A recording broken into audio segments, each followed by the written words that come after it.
یہ تم لوگ کس کو اٹھا لائے؟ اندھوں اندازہ ہے تم لوگوں نے پورے خاندان کی زندگی داؤ پر لگا دی ہے۔ تمہیں کہا تھا دشمن خاندان کے چھوٹے بیٹے کو اٹھا کر لانے کا، لیکن تم نے تو زخمی شیر ان کی طاقت بلکہ اپنی موت اٹھا کر لے آئے۔ رات کا پہر تھا جہاں ہر سو گہرا اندھیرا چھایا ہوا تھا۔ وہیں حویلی کی پچھلی جانب مسعود جتوئی اپنے چھوٹے بھائیوں پر غضبناک ہوتا برس رہا تھا۔ کیا مطلب برات؟ ہم زمان لاشاری کو ہی اٹھا کر لائے ہیں۔ فائز بڑے بھائی کی غیر ہوتی حالت کو دیکھ کر گھبرا کر بولا۔ نواز اور عباس بھی اب پریشان دکھائی دینے لگے۔ وہ زمان لاشاری نہیں ہے فائز، بلکہ اس خاندان کا بڑا بیٹا سردار شماز لاشاری ہے، جو ہوش میں آتے ہی نہ صرف تجھے بلکہ ہمارے پورے خاندان کے مردوں کو کاٹ کر کتوں کے آگے ڈال دے گا۔ ہم دشمن کو کمزور کرنا چاہتے تھے، اپنا بدلہ لینا چاہتے تھے، لیکن تو نے تو دشمن کے گھر کے زہریلے سانپ کو بل سے نکال کر یہاں لے آیا۔ کم از کم دیکھ تو لیتا کہ کس بلا کو لا رہا ہے۔ اس سے پہلے لاشاری قبیلے کے لوگوں، ان کے خاندان کو پتہ چلے کہ ان کے سردار اغوا ہو چکے ہیں اور وہ ہم پر شک کرتے دھاوا بولیں، ہمیں اس کو ٹھکانے لگانا ہوگا۔ مسعود پسینے سے شرابور اپنی ہوائی اڑتی شکل پر ہاتھ پھیرتے ہوئے بولا تھا۔ برات، کیا مطلب؟ آپ کس ٹھکانے کی بات کر رہے ہیں؟ عباس، جو بھائی کی بات سن کر بہت پریشان ہو گیا تھا، اب بھائی کے ٹھکانے لگانے والی بات پر اس کا خون خشک ہو گیا۔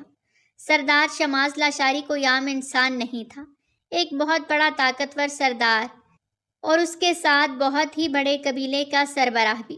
ان کا سب کچھ تھا، وہ اسے باپ کی طرح مانتے تھے۔ دشمنی کی آڑ میں جان لینا دینا تو چلتا آ رہا تھا، برسوں پرانی پشتوں کی دشمنی جو تھی، لیکن سردار پر وار کرنا سمجھو پورے قبیلے پر ان سے جڑے اور دوسرے قبیلوں سے دشمنی مول لینے جیسا۔ ہمیں اسے مار کر اس کی لاش کو جلد سے جلد اس رات کے اندھیرے میں کسی کھائی وغیرہ میں پھینکنا ہوگا، تاکہ کوئی ہم پر شک نہ کرے اور اس کی موت سب کو حادثہ لگے۔ مسعود جتوئی کسی نتیجے پر پہنچتا انہیں سمجھانے لگا۔ نہیں برات، یہ تو بہت خطرناک کام ہے، ہم اسے وہیں چھوڑ آتے ہیں جہاں سے اسے اٹھایا تھا۔ اس سے تو ہماری کوئی دشمنی نہیں، مانا کہ دشمن خاندان کا خون ہے، لیکن اس کے باپ نے اور اس نے برسوں سے چلی آ رہی ہماری آپس کی دشمنی کو ہمیشہ امن اور سمجھوتے میں ڈھالنے کی کوشش کی ہے۔ گلے تو ہمیں اس کے چچاؤں کے اور ان کے بیٹوں کے کاٹنے تھے، یہ تو بے قصور ہے ایک طرح سے۔ عباس بھائی کو تحمل سے سمجھانے لگا۔ ہم اسے چھوڑ بھی دیں عباس تو یہ ہمیں نہیں چھوڑے گا، ہمارے پاس کوئی راستہ نہیں۔ مسعود جتوئی کے چہرے پر بے بسی ہی بے بسی تھی، ایک ایسی راہ جس پر بدلے اور غصے کی جلتی آگ کی وجہ سے وہ قدم تو رکھ چکے تھے، لیکن اب اس کے دونوں طرف انہیں موت دکھائی دے رہی تھی۔ اس تاریک کمرے میں بیٹھا وہ شخص زخموں سے چور مکمل بے ہوش تھا۔ چاروں بھائی اس کے پاس آتے تیز دھڑکتے دل سے چپ اسے دیکھ رہے تھے، اور وہیں اندھیرے میں کوئی اور بھی تھا جو چھپ کر ان کی باتیں سنتا اب خوف سے لرز رہا تھا۔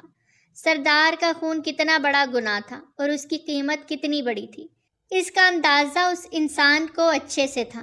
وہ وجود نہیں چاہتا تھا کہ اس گناہ کی بھاری قیمت اس خاندان کے لوگوں کے ساتھ عورتوں کو بھی چکانی پڑے، اس لیے ایک ضروری فیصلہ کرتے وہ سایہ تیزی سے وہاں سے بھاگا۔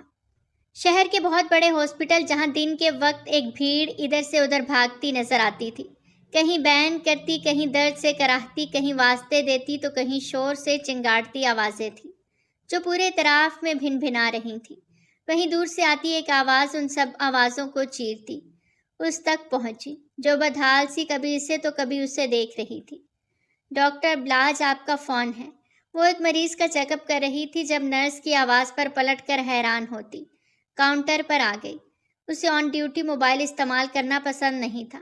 لینڈ لائن کا فون کان سے لگاتی وہ آہستہ سے بولی، ہیلو، کب سے فون کر رہی ہوں۔ انسان فون خیر خبر رکھنے کے لیے ہی لیتا ہے، لیکن تمہیں اپنی ڈاکٹری کے آگے کچھ دکھائی ہی نہیں دیتا۔ جانتی ہو تمہارے فون نہ اٹھانے سے دل بند ہونے لگتا ہے میرا، کتنے برے برے خیالات آنے لگتے ہیں۔ ملکانی کشمالہ خانم کی آواز اسے پریشان سی لگی۔ بات کیا ہے؟ سب ٹھیک تو ہے؟ آپ مجھے کچھ پریشان لگ رہی ہیں۔ فضول کوئی بات کیے بنا وہ ڈائریکٹ اصل مدعے پر آتی خراب موڈ سے بولی تھی۔ سب ٹھیک ہی تو نہیں ہے، تجھے بری خبر دینی ہے۔ لاشاری خاندان کے ناسوروں نے ایک بار پھر میرے جگر پر وار کر دیا۔ ہائے، ظالموں نے میرے پوتے کو پوری 2 گولیاں ماری ہیں۔ اسامہ کو وہ منہ پر پلو رکھتی رو دی تو بلاج کی چیخ نکلتی رہ گئی۔ وہ تو شکر ہے کہ وہ بالکل ٹھیک ہے، بروقت ہسپتال لے جانے پر اس کی جان بچ گئی، لیکن ہمارے سینے میں بدلے کی آگ جل رہی ہے۔ جس طرح ہماری حویلی میں انہوں نے صفحہ ماتم بچھائی، ہم بھی ان کی حویلی پر قہر بن کر ٹوٹیں گے۔ میرا بچہ سلامت گھر آ جائے بس، خانم کہہ رہی تھی اور اس کے کان سائیں سائیں کر رہے تھے، یعنی ایک اور بدلہ، پھر ایک اور جان کی بازی۔ تو بس آ جا حویلی، یہاں سب خاندان والے جمع ہیں، بس تو نہیں ہے، خانم نے دکھ سے کہا تو بلاج کی آواز ہلکی سی کانپی۔ میں تیاری کرتی ہوں نکلنے کی، ہلکی سی آواز میں کہتی وہ فون رکھ گئی۔ شاباش میرے جوانوں، آج تم نے اپنے مرحوم دادا کا نام نیچے ہونے سے بچا لیا، دشمنوں کو منہ توڑ جواب دیا، خاندان کا قبیلے کا رتبہ بڑھا دیا، ایسا وار کیا ہے کہ ان کی روحیں بھی کانپ رہی ہوں گی۔ بڑا غرور تھا اس بڑھیا کو اپنے جوان خون پر، کیسے ہمارے کھیتوں پر پانی چھوڑ کر فصلیں تباہ کی تھیں، پھر جرگے میں چالاک لومڑی کی طرح معصوم بن کر میدان سے صاف بھاگ گئی۔ ہم بھی لاشاری خون رکھتے ہیں، اتنی آسانی سے دشمن کو معاف نہیں کرتے۔ آج تم نے اس کے پوتے کو گولیاں مار کر انصاف کا پلہ جھکا دیا۔ شاباش۔ جہانگیر لاشاری زمان لاشاری کی پیٹھ ٹھونک کر مونچھوں کو تاؤ دیتا شان سے بولا۔ وہ آج خوشی سے پھولے نہیں سما رہا تھا۔ آج لاشاری حویلی پر چراغا ہونے کے ساتھ ڈھول کی تھاپ پر مردان جھوم رہے تھے۔ گولیوں کی گھن گرج اس بات کی دلیل تھی کہ جیت کا نشہ سر چڑھ کر بول رہا ہے۔ تبھی سب کچھ جیسے تھم گیا، ہر طرف سکوت چھا گیا۔ جہانگیر لاشاری ماحول کے بدلنے پر حیران ہوتا کھڑا ہوا تو اس کے ملازم نے کان میں بڑے احترام سے کہا، سردار شہر سے آ گئے ہیں، ان کی گاڑی گاؤں میں داخل ہوتی دیکھی گئی ہے۔ اس بات پر جہانگیر کے ساتھ سب لوگ الرٹ ہو گئے۔ تبھی بلیک نیو پراڈو حویلی کے سامنے رکی۔ جھٹکے سے فرنٹ سیٹ کا دروازہ کھلا، بلیک لیدر کے مضبوط بوٹ زمین پر رکھے دیکھے، بلیک کوٹ ہاتھ میں لیے، شرٹ کے اوپر کے 2 بٹن کھلے تھے جس میں اس کا چوڑا کشادہ سینہ صاف چھلک رہا تھا۔ اس کا دراز قد اور وجیح پرسنالٹی تمام مردوں کو اس پہ رشک کرنے پر مجبور کر گئی۔ اونچی کھڑی ناک جو حد سے زیادہ مغرور دکھائی دیتی تھی، شدت ضبط سے چہرہ لال اور نشیلی آنکھیں گلابی ہو رہی تھیں۔ روب سے چلتا وہ زمین پر اپنے قدموں کی دھمک سے سب کے دلوں کو دھڑکا رہا تھا۔ اس کے ساتھ آتے اس کے گارڈز ادب سے پیچھے چلنے لگے۔ جب وہ ان کے سامنے آ کر رکا، وہی کیا آپ نے جو آپ کو کرنا تھا، لے لیا بدلہ، کر دیا ایک اور خون، اور کتنی قربانیاں دیں گے، کیونکہ خاموش تو اب وہ بھی نہیں بیٹھیں گے۔ جہانگیر لاشاری کے سامنے کھڑا وہ غصے سے بول رہا تھا۔ وہ ان کے بڑے بھائی کی اکلوتی اولاد اور قبیلے کا سردار تھا، لیکن اس کی بھاری آواز پر کی گئی باز پرس سے جہانگیر بھی چپ تھے۔ تو پھر کیا چوڑیاں پہن کر بیٹھ جاتے؟ ہم مرد ہیں، طاقتور قبیلے کے مرد، جوابی وار کرنا تو ہمارا حق بنتا تھا۔ شماس کی بات کا جواب بدلے میں اس کے چچا مقرب لاشاری نے دیا۔ ٹھیک ہے، پھر کرتے رہیں اپنی منمانیاں۔ زنیز کی موت کا ماتم تو کر چکے ہیں، باقی بچے ارمان، زمان، شمس، ہارون اور میں۔ بدلے میں وہ ہم میں سے کسی کا قتل کریں گے۔ یہ سلسلہ ایسے ہی چلتا رہے گا۔ اس کے بعد اگر بچی عورتیں تو وہ قبیلے والے ہیں، نہ ہماری عورتوں کا خیال رکھیں گے، ہمیں بس اپنی شان اور مردانگی کے پرچم جھکنے نہیں دینا، ہے نا؟ وہ شدید غصے میں تھا، اپنے بڑوں کے سامنے سردار ہونے کے باوجود غصہ نہیں کرتا تھا، مگر جو چیز وہ دیکھ رہا تھا اس کا انجام سوچ کر وہ خاموش نہیں رہ سکا۔ کچھ تو ترس کھائیں ان عورتوں پر جو آپ کے بیٹوں کی بیویاں بن کر اس آنگن میں آئی ہیں۔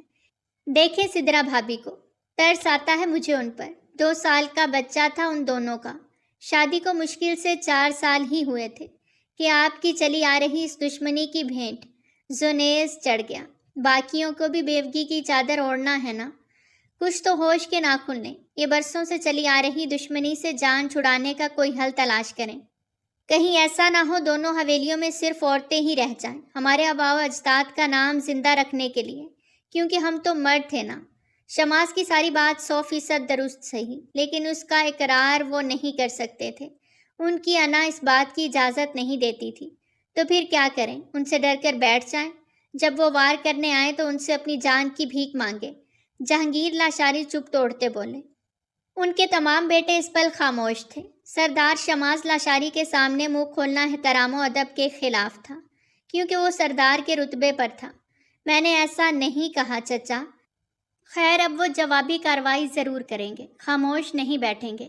اس سے پہلے ہمیں جرگہ منعقد کرنا ہوگا، وہاں بیٹھ کر ان سے بات کر کے اس معاملے کو رفع دفع کرنا ہوگا۔ اس نے لب بھینچ کر زور سے مٹھیوں کو بند کرتے غصے کو دباتے کہا۔ ایسا بالکل نہیں ہوگا شماس، میرے جیتے جی تو ہرگز نہیں۔ میری رگوں میں لاشاری کا خون دوڑتا ہے، جو ڈرتا نہیں بلکہ مار کر مٹ جانے والا ہے۔ ہم صلح کی پہل ہرگز نہیں کریں گے۔ ہاں، ہمارے مرنے کے بعد تم بے شک جرگہ بلا کر صلح کر لینا۔ جہانگیر کھڑے ہوتے بولے اور ڈیرے سے چلے گئے۔ شماس نے خشمگی نگاہوں سے مقرب لاشاری کو دیکھا۔ اس کی کنپٹی سے نیلی لکیر پھڑپھڑاتی صاف دکھائی دے رہی تھی۔ مقرب کے چہرے پر بھی کم و بیش اپنے بڑے بھائی کے لفظوں کا اثر تھا۔ شماس نے تھک کر گہرا سانس لیا۔ اسے موت سے ڈر نہیں لگتا تھا۔ اگر اپنی جان دے کر اسے لگتا کہ معاملہ یہیں رک جائے گا تو وہ آج اور ابھی یہ کر گزرتا، جتوئی خاندان کو اپنی جان پیش کر کے یہ خونی کھیل بند کر دیتا۔ لیکن مسئلہ یہ تھا، دونوں خاندان جھکنے اور صلح کا پرچم لہرانے کو تیار ہی نہیں تھے۔ وہ فوراً سے حویلی پہنچی تھی، جہاں ملازمین کے علاوہ پوری حویلی بھائیں بھائیں کر رہی تھی۔ معلوم کرنے پر پتہ چلا سب گاؤں کے ہاسپٹل میں اسامہ کے پاس ہیں، جو اب خطرے سے تو باہر ہے، لیکن گولی لگنے کی وجہ سے اب بھی زخمی ہے۔ ہائے، میری بچی آ گئی، میری ابلاج۔ ہسپتال کے کوریڈور میں اسے بھاگ کر آتا دیکھ کشمالہ خانم ہاتھ اٹھاتی وہیں سے سسک پڑی۔ ابلاج روتے ہوئے ان کے سینے سے جا لگی۔ یہ سب کیا ہو گیا؟ انہوں نے پھر کسی کی جان لینے کی کوشش کی؟ شکایتی لہجہ اور الزام دیتی نگاہوں سے وہ وہاں کھڑے تمام لوگوں کو دیکھتے بولی۔ تو دیکھنا میری بچی، اس بار لاشاریوں کی نسلیں نہ تباہ کر دیں تو کہنا۔ اسامہ بس ایک بار آنکھیں کھولے، پھر ان کے گھر بھی ایسے ہی صفِ ماتم بچھے گی، خون کے آنسو روئیں گے وہ لوگ۔ خانم اس کے گلے لگتی بھڑاس نکالنے لگی۔ اس نے افسوس سے انہیں دیکھا۔ بی جان شکر کریں اسامہ کی جان بخشی ہو گئی۔ آپ کیا چاہتی ہیں کہ اگلی دفعہ وہ سیدھا قبر میں اترے؟ آپ لوگوں کی اس دشمنی میں کتنے ہی خاندان کے مرد زمین میں دفن ہو گئے۔ خدا کے لیے بس کر دیں۔ وہ ہاتھ جوڑتی باقاعدہ ان کے سامنے بلبلا رہی تھی تکلیف سے۔ کشمالہ خانم منہ کھولے حیرت سے اسے دیکھنے لگی۔ باقی سب بھی اسے بے یقینی سے دیکھ رہے تھے۔ پاگل ہو گئی ہے شہر میں رہ کر، بالکل ہی بزدلوں والی باتیں کرنے لگی ہے۔ ارے تو نواز جتوئی کی پوتی ہے، 3 پشتوں کے بعد کہیں جا کر تو نے اس مردوں کی دنیا میں جنم لیا ہے۔ تجھے تو بڑے جگرے والی ہونا چاہیے۔ یہ کیسی بدفعل منہ سے نکال رہی ہے؟ قبر میں جائیں وہ لاشاری، اپنے منگ کو جیتے جی کیوں قبر میں اتار رہی ہے؟ شکر کر تیرا سہاگ سلامت ہے۔ ایک بار اسامہ کو ٹھیک ہو لینے دے، پوری حویلی کو ان کی آگ لگوا دوں گی میں۔ خانم سختی سے دھاڑی۔ وہی نصرت جو اسامہ کی ماں تھی، انہوں نے نفرت سے گھور کر ابلاج کو دیکھا، پھر منہ پھیر کے رہ گئی۔ بے شک وہ جتوئی خاندان کی تیسری پیڑھی میں پیدا ہونے والی اکلوتی لڑکی تھی، جو کہ خانم کی بے حد لاڈلی اور چہیتی تھی۔ اس کی حویلی میں ایک الگ ہی حیثیت تھی، لیکن اس کا مطلب یہ نہیں تھا کہ وہ کچھ بھی کہتی اور سب اس کی بات سے متفق کرتے۔ کچھ ایسے فرد بھی تھے جو اس باغی اور منہ پھٹ لڑکی کو بالکل پسند نہیں کرتے تھے، اور ان میں سے ایک نصرت بھی تھی۔ ابلاج غصے سے اٹھتی وہاں سے ہٹ گئی۔ کوئی فائدہ نہیں تھا ان لوگوں کو سمجھانے کا۔ برسوں سے چلی آ رہی اس دشمنی میں کوئی فریق جھکنے کو تیار نہیں تھا۔ جرگے میں بہت بار سرداروں نے کوشش کی کہ یہ مسئلہ حل ہوتے کوئی دوستی یا صلح کی راہ نکل آئے، لیکن اونٹ کسی کروٹ بیٹھنے کو تیار ہی نہیں تھا۔ اسی دشمنی میں دونوں طرف سے ایک ایک جان بھی گئی۔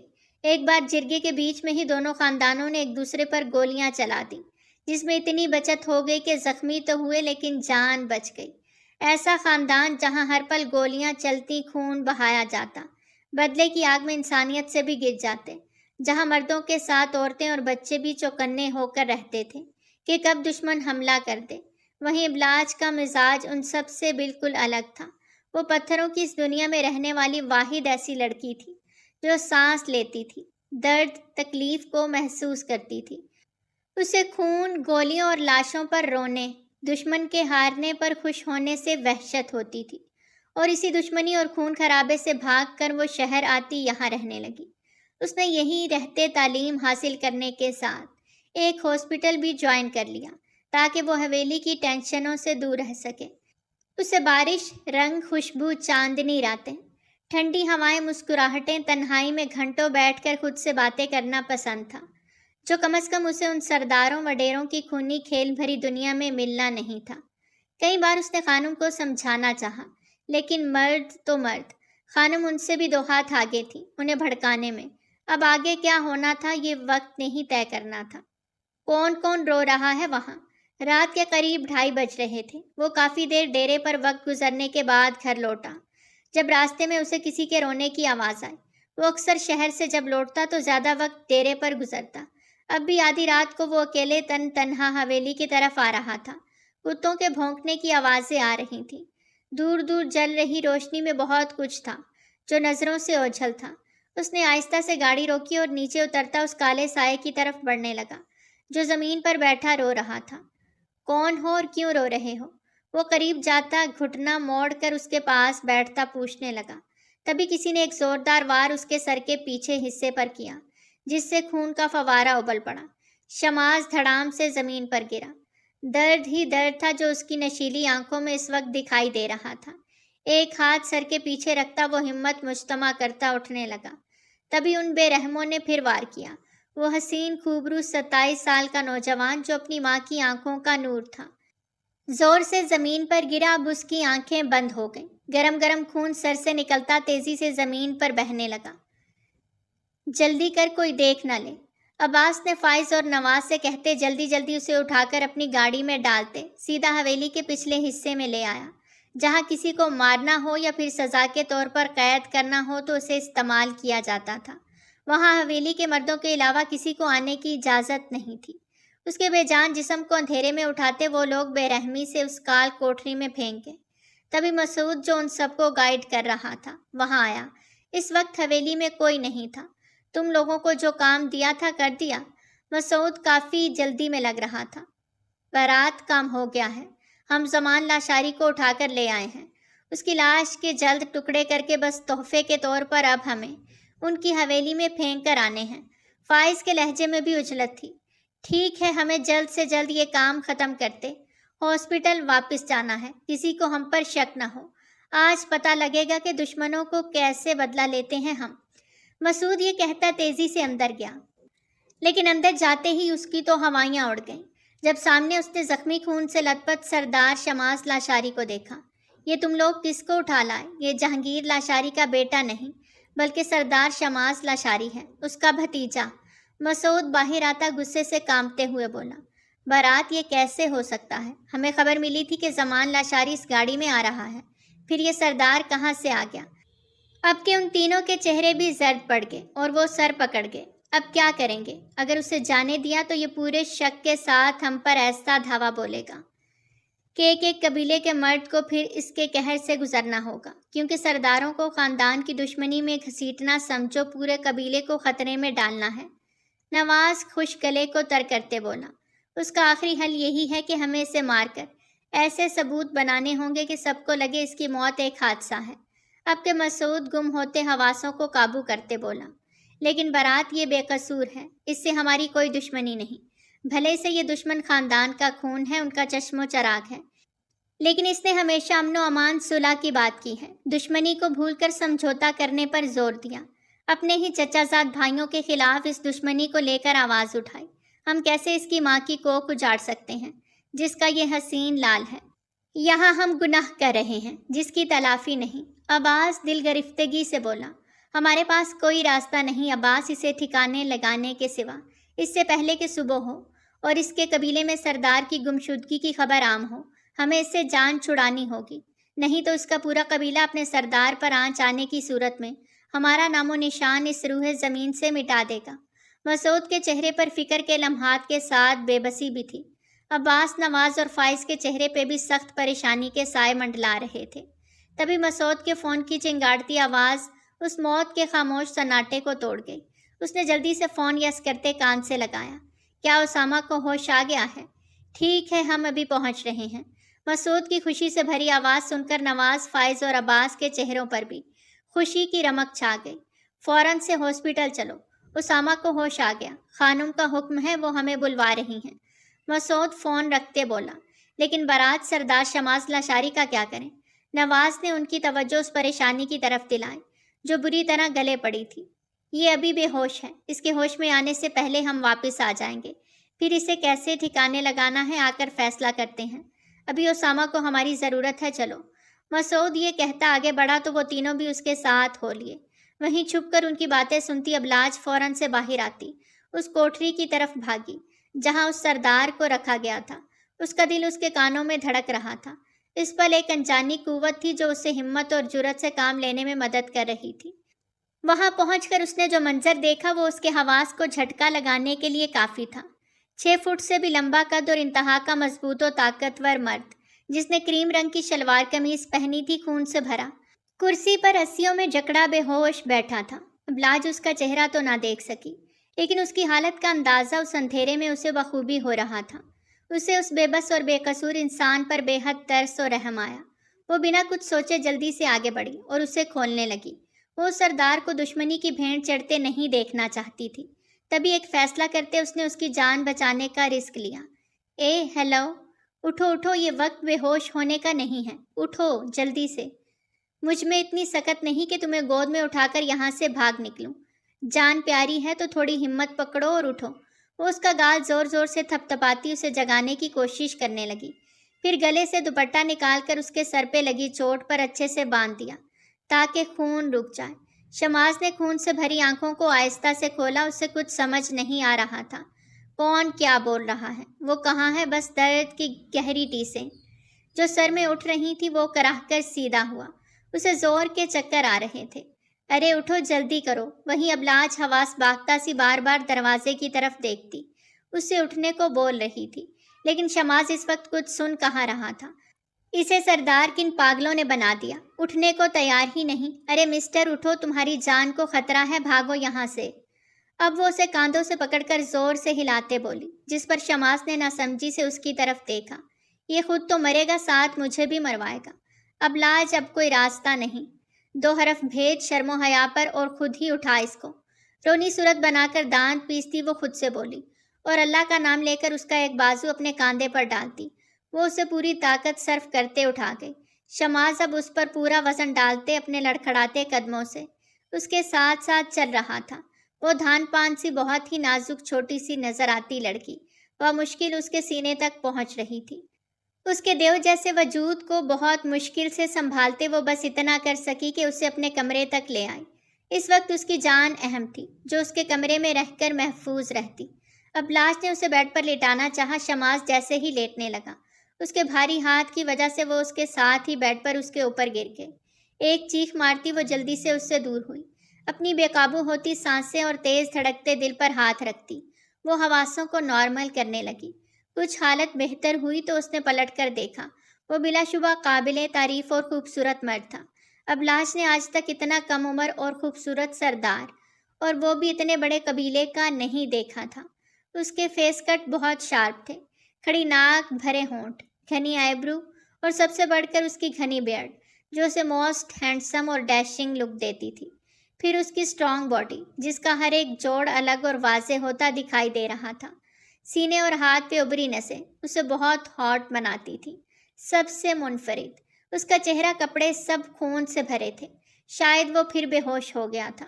وہ جلدی سے آگے بڑھتی اس کے زخم کا جائزہ لینے لگی جو کافی گہرا تھا۔ اچھے سے زخم صاف کرنے اور پٹی باندھنے کے بعد وہ لائٹ بند کرتی ہاسپٹل چلی آئی تاکہ کسی کو شک نہ ہو۔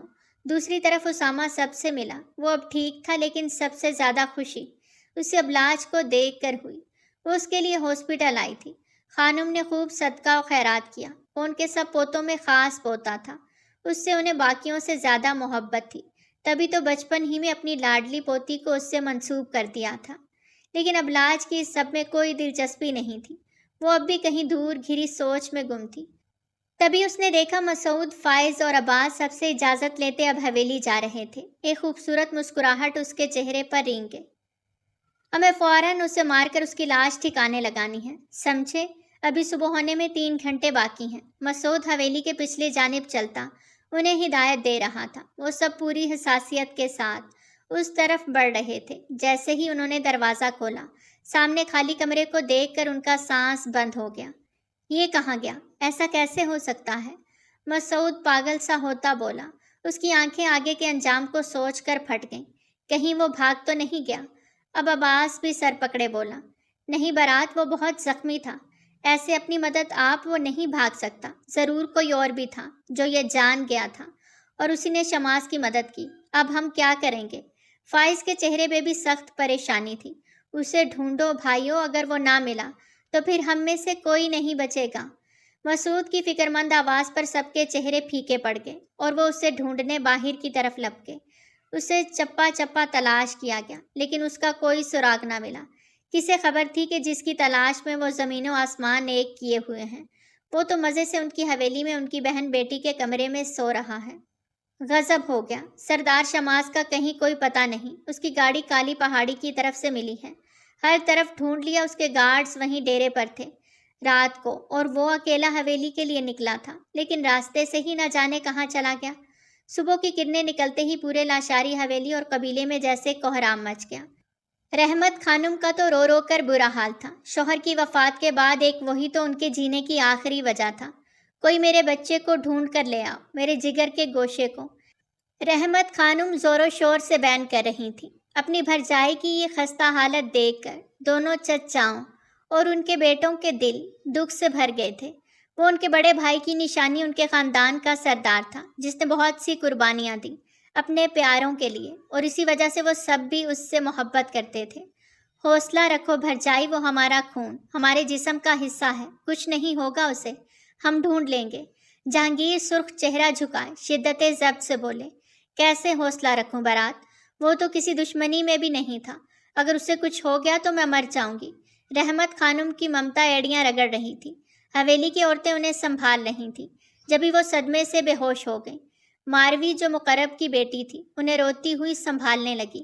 مقرب اور جہانگیر یہ اذیتناک لمحہ دیکھتے تیزی سے باہر آ گئے، جہاں تمام حویلی کے مرد، دوسرے سرداران اور قبیلے کے معزز لوگ جمع تھے۔ کہیں اس سب کے پیچھے وہ جتوئی تو نہیں؟ کہیں وہ اپنے بیٹے کا بدلہ لینے کے لیے بارات کو تو نہیں اٹھا کر لے گئے؟ اب کے زمان نے غصے سے دانت پیستے خدشہ ظاہر کیا۔ اگر ایسا ہے تو تیاری کرو، ہم جتوئی کے پورے خاندان اور قبیلے کو قبرستان میں بدل دیں گے۔ آخر ان کی ہمت کیسے ہوئی ہمارے سردار کو ہاتھ لگانے کی؟ یہ اصولوں کے خلاف ہے۔ اب کے ارمان نے سب کو اشارہ کیا۔ تھوڑا صبر کرو، جلد بازی کی کوئی ضرورت نہیں، پہلے کوئی ثبوت دشمنوں کے خلاف ہاتھ لگنے دو، تبھی ہم کوئی قدم اٹھائیں گے۔ جہانگیر لاشاری نے اپنے خاص آدمیوں کو تحقیقات کرنے کا حکم دیا تو پتہ چلا وہ سب تو ہسپتال سے کہیں باہر گئے ہی نہیں۔ بابا میں کہہ رہا ہوں، یہ سب ڈیرے پر پی کر پڑے تھے، ان کو کیا ہوش؟ بارات کو انہی دشمنوں نے اٹھایا ہے، ہمیں دیر نہیں کرنی چاہیے۔ شمس تل ملا رہا تھا۔ وہ سب چچاؤں کی اولادیں تھیں، لیکن ان کی آپس میں محبت سگے سے بڑھ کر تھی۔ بغیر ثبوت کے جتوئی حویلی پر حملہ کیا تو بہت خون بہے گا، جرگہ ہمیں سزا بھی دے سکتا ہے۔ ہم پہلے ہی جتوئی خاندان کے وارث پر حملہ کرنے کی وجہ سے ریڈ زون میں ہیں، اگر کچھ ایسا کیا تو قبیلے سے نکالے بھی جا سکتے ہیں۔ اب مقرب لاشاری بھی پرسوچ لہجے میں بولے۔ تو کیا اپنے بھائی کو سزا کے ڈر سے چھوڑ دیں؟ ہارون صدمے سے بولا۔ دیکھو ایسی بات نہیں ہے، فکر ہمیں بھی ہے، آخر کو وہ ہمارے بھائی کی نشانی ہے، ہمارا خون ہے، لیکن یہ بھی ہو سکتا ہے جو ہم سوچ رہے ہوں وہ نہ ہو، اسے کوئی حادثہ پیش آ گیا ہو یا وہ کہیں چلا گیا ہو۔ میں جرگہ منعقد کرنے جا رہا ہوں جس میں بیٹھ کر ہم سہولت سے بات کر سکتے ہیں۔ جہانگیر لاشاری کھڑے ہوئے تو ان کے ساتھ ان کے بھائی اور تمام لڑکے بھی چلے گئے۔ سورج کی ہلکی ہلکی کرنیں ہر طرف اجالا کرتی رات کی تاریکی کو بھگا رہی تھیں۔ جب وہ دروازہ کھول کر احتیاط سے اپنے کمرے میں داخل ہوئی تو گھپ اندھیرے کمرے میں کھڑکی سے آتی ہلکی سورج کی روشنی نے اس کا استقبال کیا۔ اس کی انگلیوں نے جیسے ہی کمرے کی لائٹس آن کی تبھی کسی نے کھینچ کر اسے دیوار سے لگاتے اس کی تمام راہیں محفوظ کر لیں۔ اس اچانک حملے پر اس کی آنکھیں خوفناک حد تک پھٹ گئیں۔ وہ ابھی زور سے چلاتی کہ مضبوط ہاتھ کی ہتھیلی نے اس کی آواز کا گلا گھونٹ دیا۔ اب وہ دو غصے سے بھری آنکھوں سے اس کی نم آنکھیں ملیں۔ کون ہو تم؟ مجھے سب سچ سچ بتاؤ، ورنہ ابھی یہیں تمہاری گردن مروڑ دوں گا۔ وہ شیر کی طرح گراتا اس کے اور قریب ہوا۔ اس کا قد لمبا تھا، بلاش بمشکل اس کے سینے تک پہنچ رہی تھی۔ نہایت جاندار ہونے کی وجہ سے وہ اس کے حصار میں کھڑی خود کو بہت بے بس محسوس کر رہی تھی۔ جس کی جان بچائی تھی وہ تو خود اس کی جان لینے کے در پہ تھا۔ اب وہ کیا بولتی؟ منہ پر ہاتھ ہی اتنی زور سے رکھا تھا کہ بولنا تو دور سانس لینا بھی محال تھا۔ تبھی اس کی ہرنی آنکھوں سے موٹے موٹے آنسو گرتے شماس کے ہاتھ کو بھگونے لگے۔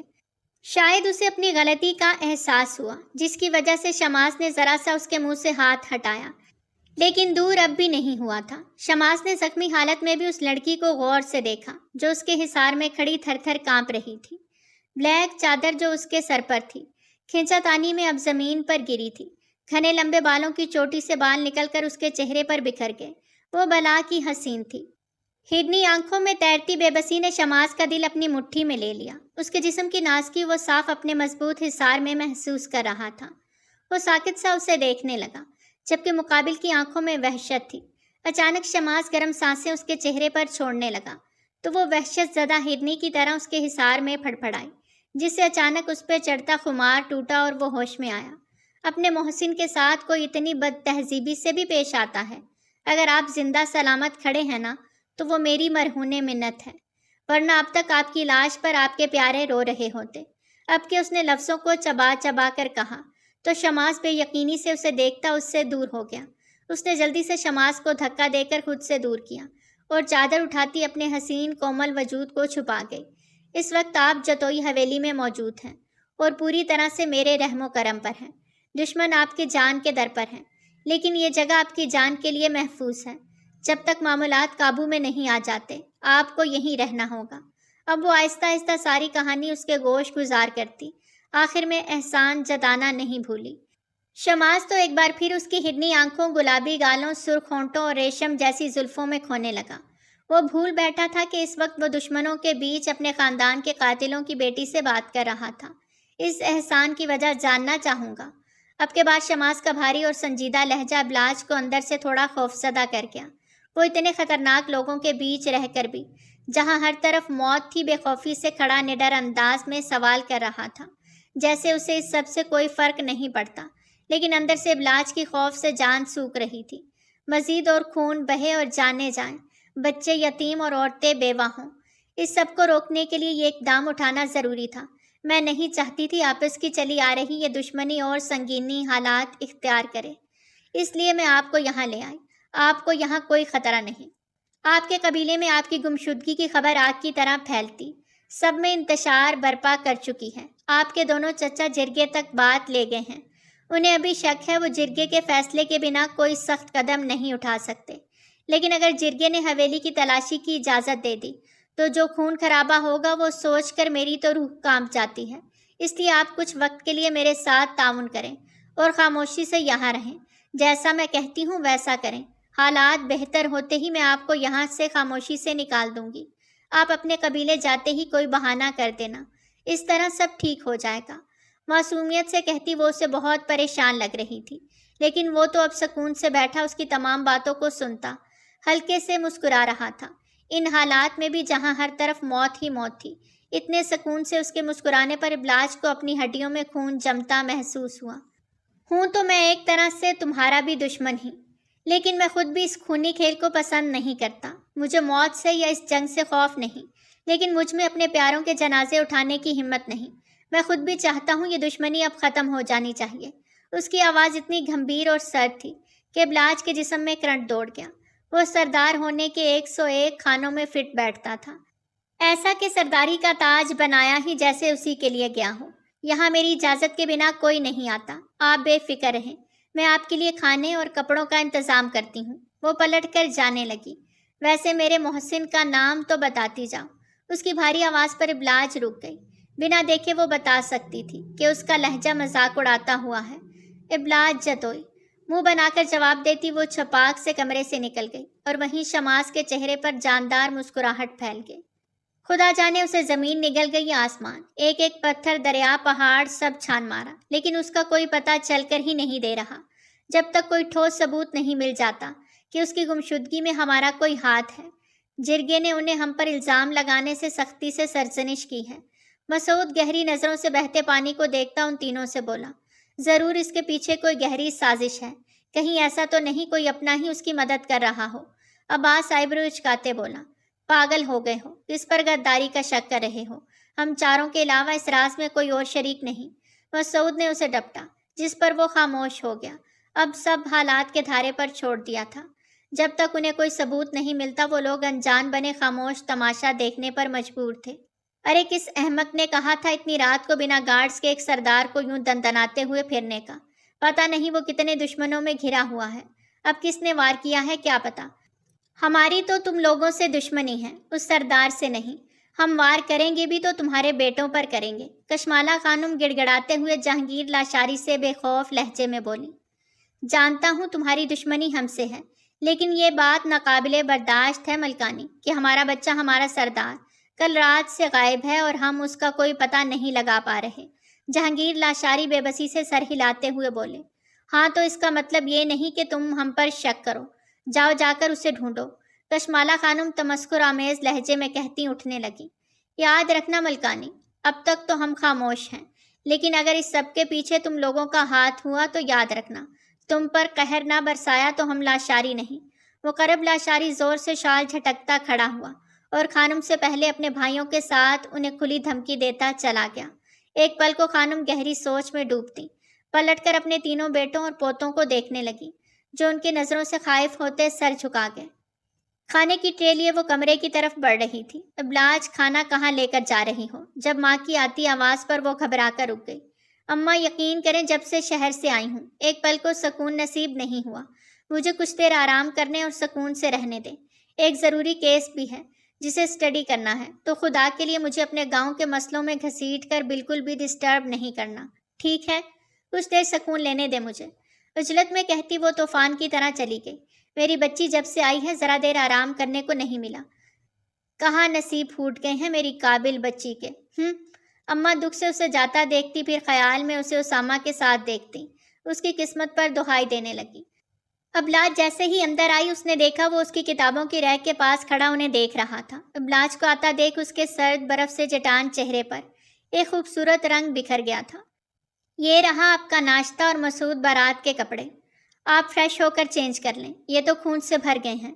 وہ آہستہ آواز میں بول رہی تھی۔ اس کی صدا پر شماس مسکرا دیا، مانا کہ آپ ان کپڑوں کو دیکھ کر مذاق اڑا رہے ہیں کیونکہ یہ آپ کے سائز کے جو نہیں، لیکن کیا کروں، میری 7 پشتوں میں ابھی تک کوئی آپ جیسا دیو پیدا جو نہیں ہوا، اس لیے آپ کو فی الحال ان چھوٹے سائز اور کھلے کپڑوں پر ہی گزارا کرنا ہوگا۔ میں آپ کے لیے فیشن ڈیزائنر منگوانے سے رہی۔ منہ بگاڑ کر کہتی وہ اس کی مسکراہٹ کا الٹا ہی مطلب لے گئی تھی۔ تبھی پلٹ کر جانے لگی تو شماس بے اختیار اس کا آنچل تھام گیا۔ تم ناشتہ نہیں کرو گی؟ اس کے لہجے میں فکر تھی۔ آپ مہمان ہیں میرے، جب تک آپ کا پیٹ نہیں بھر جاتا میں کیسے کچھ کھا سکتی ہوں؟ آپ آرام سے سیر ہو کر کھائیں، میں یہی ہوں، آپ جب کھا لیں گے تو آپ کا بچا کچا کھا لوں گی۔ وہ بدتیسی کی نمائش کرتی پتھر مار انداز میں بولی۔ اب کہ شماس کو اپنی ہنسی روکنا مشکل لگا، اس نے جلدی سے منہ پر ہاتھ رکھا۔ کس نے کہا تھا مجھ مصیبت کو گلے کا ہار بناؤ، مر جانے دیتی مجھے؟ اس کا ہاتھ نرمی سے تھام کر اپنے سامنے بٹھاتا وہ خوشگوار لہجے میں بولا اور ایک چھوٹا سا نوالا بنا کر اس کے ہونٹوں کے قریب لے گیا۔ ابلاج کی آنکھیں حیرت سے ابلنے لگی۔ چلو کھا لو، کیا یاد کرو گی کہ کس سخی دشمن سے پالا پڑا تھا؟ وہ آنکھ دباتا اپنے مزاج کے خلاف اس سے بہت خوشگوار لہجے میں بات کر رہا تھا۔ وہ آج تک اپنی زندگی میں اس طرح نہیں ہنسا تھا، نہ ہی کبھی ایسا بیہیو کیا تھا جیسا اس لڑکی کے ساتھ ہوتے وہ کر رہا تھا۔ زندگی میں کبھی سوچا بھی نہیں تھا کہ ایسا بھی ہوگا، دشمن کے گھر میں بیٹھ کر دشمن کی ہی بیٹی کو اپنے ہاتھ سے وہ کھانا کھلائے گا۔ لیکن وہ اسے دشمن لگ ہی کہاں رہی تھی، وہ تو خوبصورت پری تھی جس نے اس دیو کی جان بچائی تھی، لیکن اب اس دیو کو اسے چھوڑنے کا کوئی ارادہ نہیں تھا، وہ ساری زندگی کے لیے اسے چمٹ گیا تھا۔ ابلاج نے اس کے ہاتھ سے نوالا لیا اور کھانے لگی۔ دونوں نے ساتھ مل کر تھوڑا تھوڑا کھانا کھایا، لیکن وہ تھوڑا کھانا بھی شماس نے سیر ہو کر کھایا۔ آپ کا زخم کیسا ہے؟ اب کہ ابلاج نے ہچکچاتے ہوئے پوچھا۔ پتہ نہیں لیکن بہت درد ہے۔ اپنی روشن خوبصورت آنکھیں اس کے نورانی چہرے پر ٹکاتے وہ آہستگی سے بولا تھا۔ ادھر آئے میں دیکھوں آپ کا زخم۔ وہ ابھی کھڑی ہوتی جب شماس تکیا اس کی گود میں رکھتا اپنا سر آہستہ سے اس پہ رکھ گیا۔ ابلاج کا دل 100 کی سپیڈ سے دھڑکنے لگا، وہ اپنی جگہ جم گئی۔ کیا ہوا دیکھو نا؟ اس کی شرارت بھری آواز پر ابلاج کو ہوش آیا۔ وہ آہستہ سے اس کے اوپر جھکتی اس کا زخم دیکھنے لگی جو کافی گہرا تھا۔ شماس آنکھیں بند کرتا اس کی خوشبو کو اپنی سانسوں میں گھولنے لگا۔ یہ قربت، یہ تنہائی، اوپر سے دل کی منہ زور خواہشیں، اس کے جذبات جو ایک نظر میں ہی اس کے بن بیٹھے تھے۔ شماس کے اختیار میں کچھ نہیں رہا تھا اب۔ اس نے خود میں یہ تبدیلی نوٹ کی۔ جو اسے اب عجیب سے احساسات سے دوچار کر رہی تھی۔ اس کا دل الگ ہی لے میں دھڑکنے لگا، وہ بھی اس لڑکی کے لیے جسے وہ جانتا تک نہیں تھا۔ معلوم تھا تو صرف اتنا کہ وہ دشمن کی بیٹی، ان کی بہن ہے۔ ابلاج نے اس کا زخم صاف کیا اور دوائی لگاتی پٹی کر گئی۔ مسٹر سردار، زخم کافی گہرا ہے، آپ کو ہاسپٹل ٹریٹمنٹ کی ضرورت ہے، ورنہ زخم خراب بھی ہو سکتا ہے۔ یہ چھوٹی موٹی بینڈیج سے ٹھیک ہونے والا نہیں۔ اب کہ وہ فکر مندی سے بولی، یہ مسٹر سردار کیا ہے؟ تو میرا نام لے سکتی ہو، میرا نام شماس ہے۔ اب کہ وہ آہستگی سے بولا، سیدھا ہوتا اس کی آنکھوں میں دیکھتے دوستانہ لہجے میں گویا ہوا۔ اٹھا وہ اب بھی نہیں تھا، وہ دونوں ایسی حالت میں تھے جیسے لیلا مجنو ہوں۔ ابلاج نے دانت پیستے اس کا سر زبردستی اپنی گود سے اٹھایا اور کھڑی ہوئی۔ زیادہ فری ہونے کی ضرورت نہیں ہے۔ ناک چڑھاتی وہ سرخ چہرے سے چلی گئی اور شماس کے لبوں پر جاندار مسکراہٹ رینگ گئی۔ تیرے موجود رہنے تک ہنسی ہیں ستارے آسماں دنیا وغیرہ، اس نے زیر لب کہا۔ آہستہ آہستہ دن رات میں ڈھلنے لگا تو پھر وہ اس کی زندگی میں چاند کی ٹھنڈی روشنی کی طرح چلی آئی۔ شماس نے بے قراری سے اس کی طرف دیکھا، جیسے اس کی شکل دیکھ کر حبس بے جان میں ٹھنڈک کا احساس ہو۔ وہ اس کی دھڑکنوں کی تال پر اپنے دل کی دھڑکنوں کو دھڑکتا محسوس کرنے لگا۔ کوئی اتنی بری طرح اس کے دل کی مسند پر برجمان بھی ہوگا اس نے سوچا تک نہ تھا۔ آج رات جب صبح سو جائیں گے، آپ کو میں یہاں سے چپکے سے لے جاؤں گی، پھر جیسا میں نے کہا ہے آپ ویسا ہی کرنا۔ وہ دھیمی آواز میں بول رہی تھی، لیکن شماس کی نگاہیں اس کے چہرے پر جم چکی تھیں۔ وہ خاموش مجسم بنا اسے بس تک رہا تھا، جیسے کوئی پیاسا اپنی پیاس بجھا رہا ہو۔ وہ پلٹ کر جانے لگی تو شماس نے بے ساختہ اس کا ہاتھ کھینچ لیا، جس سے وہ پلٹ کر اس کے سینے سے ٹکراتے ٹکراتے بچی۔ اگر میں ویسا نہ کروں ابلاج تو… شماس کا لہجہ خمار سے چور اور باغی سا ہو گیا۔ ابلاج نے اسے عجیب نظروں سے دیکھا۔ تو پھر سب سے پہلے آپ کو مجھے گولی مارنی ہوگی۔ اتنا کہتی وہ چلی گئی، جس پر شماس پھر سے مسکرا دیا، کیونکہ وہ پھر سے اس کی بات کا الٹا مطلب لے گئی تھی۔ لیکن شماس تو کچھ اور ہی سوچے بیٹھا تھا۔ رات کے اندھیرے میں وہ پوری چادر میں چھپے حویلی کی پچھلی جانب چلتے، کوئی سایہ ہی معلوم ہو رہے تھے۔ ابلاج بار بار پلٹ کر خوف سے دیکھ رہی تھی۔ وہیں شماس نے اس کا خوف زائل کرنے کو آہستہ سے اس کا ہاتھ تھام لیا، جیسے باور کروا رہا ہو کہ وہ اس کے ساتھ ہے، ڈرنے کی کوئی بات نہیں۔ لیکن وہ خود کے لیے کہاں خوف زدہ تھی، وہ تو اس کے لیے ڈر رہی تھی، جس کو اب تک اپنی جان پر کھیل کر بچایا تھا۔ وہ تیزی سے آگے ہی آگے بھاگنے لگے، اتنا کہ حویلی دور رہ گئی۔ ارد گرد تاریکی، اندھیرے اور سناٹے سے اسے ریڑھ کی ہڈی میں خون جمتا محسوس ہوا۔ اس کا سانس پھول گیا جب وہ بھاگتی بھاگتی رک گئی۔ بس اب تم یہاں سے بھاگ جاؤ، ہو سکتا ہے کوئی اجنبی آگے سڑک سے گزرے تو تمہیں لفٹ دے دے۔ تمہارا میرا سفر یہیں تک تھا۔ شماس جاؤ، چلے جاؤ اور اپنے زخم کا علاج کروا لینا۔ اس نے آہستہ سے چادر چہرے سے ہٹائے کہا، نہیں، میں تمہیں اتنی رات کو اکیلا یوں نہیں چھوڑ سکتا۔ ہم حویلی سے بہت دور نکل آئے ہیں، تمہیں کیسے تنہا چھوڑ دوں؟ شماس سخت سردار والے لہجے میں بولا، جیسے وہ اس کی ملکیت، اس کی ذمہ داری ہو۔ اس کی ابلاج کے ہاتھ پر گرفت سخت ہو گئی۔ پاگل مت بنو، کیا چاہتے ہو میری محنت پر پانی پھر جائے؟ وہ لوگ تمہیں دیکھ لیں گے تو جان سے مار ڈالیں گے۔ میری فکر مت کرو، میں خیریت سے لوٹ جاؤں گی۔ جاؤ، اب دیر مت کرو، تمہیں قسم ہے۔ بس اتنا کرنا کہ واپس جا کر اس دشمنی کو ختم کر دینا۔ وہ اب زبردستی اس کے ہاتھ سے اپنا ہاتھ کھینچتی اسے پیچھے کو دھکا دیتے بولی۔ شماس کا دل کیا وہ اس کے سینے سے لگ کر روتے، اسے کہے کہ وہ اب اس کے بنا ایک قدم آگے چل تو کیا، سانس تک نہیں لے سکتا۔ اس کا دل پھٹنے لگا۔ ابلاج نے جب اسے اپنی جگہ پتھر بنے کھڑے دیکھا تو خود ہی واپسی کے لیے بھاگنے لگی اور بھاگتی چلی گئی۔ شماس کتنی ہی دیر اسے کھڑا جاتا دیکھتا رہا جب تک وہ نظروں سے اوجھل نہ ہو گئی۔ میں وعدہ کرتا ہوں واپس ضرور آؤں گا۔ آنکھ سے گرتے آنسو کو انگوٹھے پر چنتے وہ ہوا میں اچھالتے خود سے بولا، پھر اس اندھیرے گہرے سائے میں وہ گم ہو گیا۔ مالکن، بڑی خبر لایا ہوں۔ وہ سردار شماس لاشاری واپس آ گیا۔ کشمالہ خانم باہر لان میں بیٹھی اپنے بیٹوں اور پوتوں کے ساتھ قہوے کے مزے لے رہی تھی جب ان کا خاص ملازم بھاگ کر آتے بولا۔ خبر سن کر مسعود کو زوردار ٹسکا لگا۔ کشمالہ خانم حیران پھٹی آنکھوں سے جو ملازم کو دیکھ رہی تھی، پلٹ کر مسعود کو تعجب سے دیکھنے لگی۔ سبھی یہ خبر سن کر صدمے سے دوچار تھے۔ آ تو گیا ہے، لیکن اندر کی خبر کیا ہے شیدے، وہ بھی تو بتا۔ گیا کہاں تھا؟ ہوا کیا تھا اسے؟ کشمالہ خانم جاسوسی والے لہجے میں ہاتھ ہلا کر بولی۔ وہ تو نہیں پتا ملکانی، لیکن پورے قبیلے میں آگ سی پھیلی ہے، جیسے کوئی بھی بڑا طوفان آنے والا ہو۔ شیدہ بڑی آنکھیں کرتے بولا، جس پر مسعود اور اس کے 4 بھائیوں کا دل دھک سے رہ گیا۔ اور اتنا کہنا تھا کہ واقعی ہی طوفان آ گیا۔ کشمالہ خانم ان کے بیٹوں کے ساتھ پوتوں کو جرگے میں بلوایا گیا۔ مسعود کے ساتھ باقی لڑکے بھی اب فکر مند تھے۔ پتہ نہیں وہ سردار کیا قیامت ڈھاتا تھا ان پر، وہ کیا کہتا، اس کے بعد جرگہ کیا فیصلہ سناتی۔ مسعود یہ سوچ سوچ کر گھبرانے لگا، لیکن اب جو ہونا تھا اسے کون روک سکتا تھا۔ وہیں اندر ابلاج خوش تھی، بہت خوش۔ شماس اپنے لوگوں میں پہنچ چکا تھا۔ ایک بہت بڑے ہونے والے خون خرابے سے اس نے اپنے پیاروں کو بچا لیا تھا، اور یہی دعا کر رہی تھی کہ ہونے والے جرگے میں شماس سب سنبھالے، یہ دشمنی کی دیوار گر کر صلح اور امن میں بدل جائے۔ اور اسی بات سے مطمئن نظر آتی وہ اپنا سامان پیک کر رہی تھی، واپس شہر جانے کے لیے۔ جرگے کے معززین سرداروں اور اراکین نے اپنی نشست سنبھال لی۔ دونوں فریقین آمنے سامنے بیٹھے تھے۔ مسعود کی گردن جھکی ہوئی تھی۔ جہانگیر لاشاری، مقرب لاشاری اور ان کے تمام بیٹے غصے سے بھرے مسعود اور ملکانی کو گھور رہے تھے۔ شماس کسی راجا کی طرح شاہانہ انداز میں بیٹھا انہیں استہزائیہ انداز سے دیکھ رہا تھا۔ وہ جتوئی خاندان کو پہلے سے کہیں زیادہ مضبوط اور طاقتور ہونے کے ساتھ مغرور لگا۔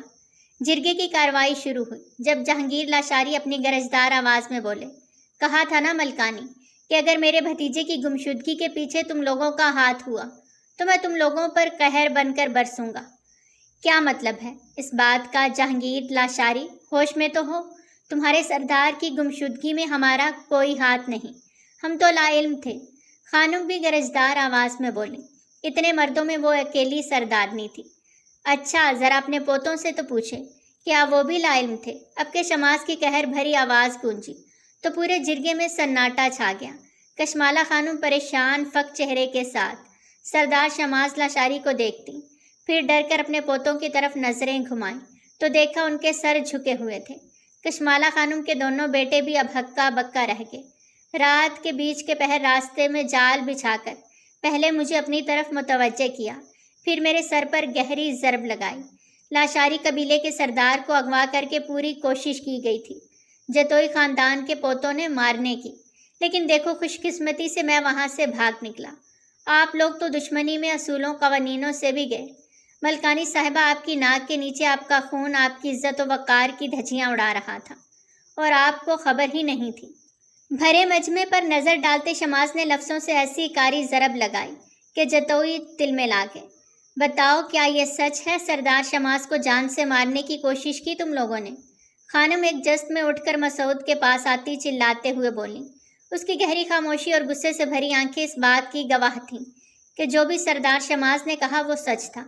جرگے میں سناٹا تھا۔ ملکانی فک چہرہ لیے سر جھکا گئے۔ جو کالک ان کے پوتوں نے ان کے چہرے پر ملی تھی وہ برداشت کرنا ان کے لیے بہت مشکل تھا۔ جہانگیر، مقرب اور ان کے بیٹے فاتحانہ انداز میں انہیں دیکھ رہے تھے۔ اب بولو ملکانی، ایک سردار کی جان لینے کے جرم میں تم لوگوں کو کیا سزا دی جائے؟ تبھی ایک سردار کھڑا ہوتے بولا، میں نے تسلیم کیا کہ گناہ ہم سے ہوا ہے، اور اس کی سزا جو بھی ہو ہم بھگتنے کو تیار ہیں، کیونکہ یہ سخت اصولوں کے خلاف ہے کہ کسی بھی سردار کو دشمنی کے بیچ گھسیٹا جائے جبکہ وہ بے قصور ہو۔ ملکانی کی شرمندگی سے بھری آواز پورے مجمع میں سنسنی سی دوڑا گئی۔ سردار شماس لاشاری، آپ کیا سزا دینا چاہیں گے؟ زیادتی تو آپ کے ساتھ ہوئی ہے، اس لیے فیصلے کا اختیار آپ کو ہے۔ تبھی ایک دوسرا سردار کھڑا ہوتے بولا، بابا کی سرداری سے لے کر میری سرداری تک ہم نے ہمیشہ 2 خاندانوں کے بیچ چلی آ رہی اس دشمنی کے خلاف آواز ہی اٹھائی۔ مجھے یہ خون خرابے سے سخت نفرت ہے۔ میں چاہتا ہوں جتوئی خاندان نے جو کچھ بھی میرے ساتھ کیا میں وہ معاف کر دوں۔ اس طرح اس دشمنی کا اختتام ہو، جس کے لیے میں ملکانی کی اکلوتی پوتی سے نکاح کرنا چاہتا ہوں آج ہی، تاکہ دونوں فریقین کے درمیان جو قتل و غارت کا بازار گرم ہے وہ ٹھنڈا ہو سکے۔ شماس نے جیسے ہی سور پھونکا، جتوئی خاندان پر تو جیسے بجلیاں گر پڑیں۔ اسامہ جو اب تک خاموش تھا بھپرے شیر کی طرح اچھل کر دھاڑا، سردار شماس، تمہاری ہمت کیسے ہوئی میری منگ سے نکاح کی تجویز پیش کرنے کی؟ ایسا کبھی نہیں ہوگا، میرے جیتے جی تو ہرگز نہیں کہ میں دشمن کے گھر اپنی جان سے پیاری پوتی بیاہ دوں۔ خانم بھی اب بھڑکی تھیں۔ وہیں جتوئی خاندان کے تمام مرد میدان میں کسی مجاہد کی طرح کھڑے ہو گئے، جیسے ابھی خون خرابہ شروع کر دیں گے۔ تبھی لاشاری خاندان کے مرد بھی کہاں پیچھے رہتے، ان کے بھی میدان میں آنے کی دیر تھی۔ جب ہر قبیلے کا سردار اور ان کے ساتھ آئے ان کے آدمی بھی شماس کی طرف ملکانی کے خلاف کھڑے ہوتے نظر آئے، تبھی شماس تمسخر مسکراہٹ کے ساتھ ملکانی کے سامنے کھڑے ہوتے بولا، تمہارے پاس دو راستے ہیں، ایک یا تو اپنی پوتی کا نکاح مجھ سے کر کے اس دشمنی کو دوستی میں بدل دو، یا پھر مجھ پر جان لیوا حملہ کرنے کی صورت میں تمہارے ان تمام پوتوں کو تمہاری آنکھوں کے سامنے گولیاں مار دوں، فیصلہ تمہارے ہاتھ میں ہے۔ شماس نے اتنی کمال سے اپنی چال چلی کہ خانم کو پھڑپھڑانے کی بھی مہلت نہ ملی۔ ملکانی یہ وقت جذبات سے نہیں، ہوش سے کام لینے کا ہے۔ سردار نے اچھا فیصلہ کیا ہے، اگر اس نکاح سے برسوں کی دشمنی ختم ہوتی ہے تو کوئی برائی نہیں، لیکن اب اگر تم نے کوئی انتہائی قدم اٹھایا تو سردار شماس نہیں بلکہ ہم تمہارے پوتوں کو گولیاں ماریں گے، کیونکہ سردار پر حملہ کرنے کی سزا موت ہی ہے۔ ایک دوسرے قبیلے کے سردار نے کھڑا ہوتے اپنا فیصلہ سنایا تو ملکانی کا چہرہ مرجھا گیا۔ سردار کے اس فیصلے کو مان لینے کے علاوہ ان کے پاس کوئی چارہ نہیں تھا۔ ان کے حویلی پہنچنے سے پہلے ہی خبر آگ کی طرح ہر طرف پھیل گئی۔ ابلاج کی ماں تو باقاعدہ سینہ پیٹتے رو رہی تھی۔ حویلی میں ایک کوہرام مچا تھا۔ میں اپنی بیٹی اس دشمنی کی بھینٹ نہیں چڑھنے دوں گی۔ میری بیٹی کسی دوسرے کے گناہ کی سزا نہیں بھگتے گی، وہ چلاتے ہوئے بولی، وہیں جو کچھ دیر پہلے ہرنی کی طرح کلانچے بھر رہی تھی۔ شماس کی اس شرط پر اس کا جسم بے جان سا ہو گیا۔ وہ اس قسم کا فیصلہ کرے گا اس کے فرشتوں کو بھی نہیں پتا تھا۔ ابلاج میری ہے، وہ میری منگ ہے، خانم آپ کیسے اسے کسی اور کے نکاح میں دے سکتی ہیں؟ اب سب حویلی پہنچ گئے تھے۔ جب خانم نے نکاح کی تیاری کا حکم دیا تو اسامہ تڑپ گیا۔ یہ تو اپنے ماں جایوں سے پوچھ، انہی کی وجہ سے آج میں اپنے جگر کا گوشہ ان دشمنوں کو سونپنے پر مجبور ہوں جن کو کل تک میں کاٹ ڈالنے کی قسم کھائے بیٹھی تھی۔ ہائے ظالموں، تمہاری وجہ سے میری بچی اب دشمنوں کے ظلم سہے گی۔ خانم آلتی پالتی مار کے اب حویلی کے بیچوں بیچ بیٹھ ماتم کنا تھی۔ تمام مردوں کے سر شرم سے جھکے تھے اور آنکھیں اشک بار تھیں۔ وہیں اندر بیٹھی ابلاج اب انہیں کیسے بتاتی کہ سردار شماس لاشاری خود کو تو مار سکتا ہے لیکن ابلاج پر ایک آنچ برداشت نہیں کر سکتا۔ وہ اس کے لیے پوری دنیا سے لڑنے کی طاقت خود میں رکھتا ہے، جو رات کے اندھیرے میں اپنی جان کی پرواہ کیے بنا اس کے لیے دشمن کی زمین پر تنہا تب تک کھڑا رہ سکتا ہے جب تک وہ سلامت چلی نہیں جاتی۔ وہ کیسے اسے ظلم کی بھینٹ چڑھنے دے گا؟ ایک آنسو اس کی آنکھ سے ٹپکا اور اس نے گہرا سانس لیا۔ فیصلہ تو ہو چکا تھا، اب اسے شماس سردار کا ہی ہونا تھا، چاہے کوئی لاکھ روتا یا سر پیٹتا۔ لال سرخ جوڑے میں سجی ابلاج اس وقت نظر لگ جانے کی حد تک حسین لگ رہی تھی۔ ہاتھوں میں لگی بھر بھر کر مہندی، سونے کے زیور، لائٹ میک اپ، لیکن سرخ ہونٹ اس سوگوار حسن نے جیسے چار چاند لگا دیے۔ شماس کا حکم تھا، وہ پوری ریتی رواج کے ساتھ نکاح کر کے اسے رخصت کروانا چاہتا ہے۔ کسی کو یہ گمان نہ رہے کہ یہ نکاح دشمنی کی بھینٹ چڑھنے جا رہا ہے۔ وہ تمام لوگوں کی نظر میں اس کے لیے وہی عزت و احترام چاہتا تھا جیسے وہ خود کے لیے دیکھتا تھا۔ اگر کسی نے بھی اسے نقصان پہنچانے یا کچھ بھی غلط کرنے کی کوشش کی تو وہ پورے قبیلے کو آگ لگا دے گا۔ اس کا یہ حکم سن کر جہاں سب کو کچھ سکون ملا تھا، وہیں مسعود کی دائیں آنکھ پھڑپھڑانے لگی۔ کوئی دشمن کی بیٹی کے لیے اتنا مہربان کیسے ہو سکتا ہے؟ اس نے لاشاریوں کے پاس سے آئے بھاری بھرکم سامان کو دیکھتے حیرت سے سوچا، اتنے کم وقت میں اتنی شاندار تیاری، جیسے پہلے سے ہی سب طے کیا ہو۔ اور اس خوشی کے موقع پر شماس کی ماں خود یہ سب اپنی بہو کے لیے لے کر جتوئی حویلی آئی تھی۔ سوئی کی گھڑیاں آگے بڑھ رہی تھیں اور وہیں ابلاج کی دل کی دھڑکنیں تیز ہو رہی تھیں جب اس نے دیکھا مسعود آہستہ سے دروازہ کھولتا اس کے کمرے میں آتے۔ دروازہ بند کر رہا تھا۔ بارات؟ ابلاج آنکھوں میں نمی لیے کھڑی ہوتی بولی۔ مسعود نے اسے سرتا پیر دلہن کی طرح سجے بغور دیکھا۔ سچ بتا لاج، تو ہی تھی نا جس نے اس سردار کی مدد کی اس کو بھگانے میں؟ بڑے بھائی کے منہ سے سچ سن کر ابلاج کے پیر کانپ کے، اس کا دل سوکھے پتے کی طرح لرزا، اس کی آنکھ سے آنسو ٹوٹ کر گر پڑے جب مسعود نے ایک جھٹکے سے اس کی گردن کو اپنی مضبوط شکنجے میں جکڑ لیا۔ ابلاج کی سانسیں رکنے لگیں، اس کا سینہ پھولنے لگا جب مسعود نے ہنس کر خود ہاتھ پیچھے کر لیا۔ جب اپنا ہی غدار نکلے تو دشمنوں کی کیا ضرورت؟ اس کے لفظوں میں درد تھا۔ نہیں بارات، میں نے کوئی غداری نہیں کی، میں تو بس یہی چاہتی تھی میرے بھائی سلامت رہیں، ان کے بچے یتیم نہ ہوں۔ اس خون خرابے کو، اس جنگ کو روکنے کے لیے میں نے اسے بچایا۔ میرا اللہ گواہ ہے، اگر آپ کو لگتا ہے میں نے غلط کیا، میرا گلا گھونٹ کر مار دیں مجھے۔ وہ ہاتھ جوڑتی پھوٹ پھوٹ کے روتی۔ اس پل اس پتھر دل انسان کی آنکھ سے بھی آنسو گر پڑے جب وہ آگے بڑھتا اس کے سر پہ ہاتھ رکھ گیا۔ خوش رہ، اتنا کہتا وہ تیزی سے باہر نکل گیا۔ ابلاج زمین پر بیٹھتی روتی۔